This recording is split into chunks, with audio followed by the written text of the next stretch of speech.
Un an après l'élection de Bassirou Diomaye Faye, le Sénégal se trouve à un tournant critique. Le président élu avec des promesses de transparence et de lutte contre la corruption fait face à une réalité budgétaire alarmante, héritée d'une gestion précédente jugée catastrophique.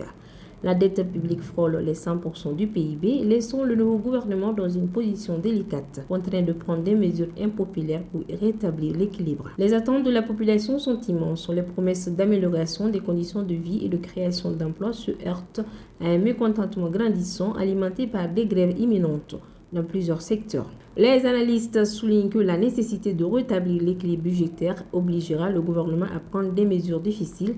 L'impatience s'intensifie parmi les citoyens. Malgré une baisse temporaire des prix des produits essentiels comme le riz et l'huile, jugées positives par certains, beaucoup estiment que ces actions sont trop limitées pour répondre aux défis économiques du pays. La population s'interroge sur l'efficacité des mesures prises et sur la capacité du gouvernement à tenir ses promesses. En parallèle, le président Faye a lancé l'agenda national Sénégal 2050, un plan ambitieux pour la souveraineté économique et alimentaire. Cependant, ce projet est critiqué pour son manque de résultats concrets et une mise en œuvre hésitante. Les attentes suscitées sur cette initiative n'ont pas encore été satisfaites, ce qui alimente le scepticisme parmi les Sénégalais. La lutte contre le bradage foncier est un autre axe majeur de sa gouvernance. Dès mars 2025, le tandem Faye-Sonko a annulé de nombreuses attributions irrégulières dans les zones sensibles comme Mourkat et Guédiawaye, affirmant leur engagement à rétablir la justice foncière. Cette action est perçue comme un signe positif par certains, mais suscite également des critiques concernant l'efficacité globale du processus. Dans ce contexte difficile, le gouvernement doit jongler entre les attentes populaires croissantes et les réalités budgétaires alarmantes, tout en s'efforçant d'apporter des réformes significatives qui répondent aux besoins de la population.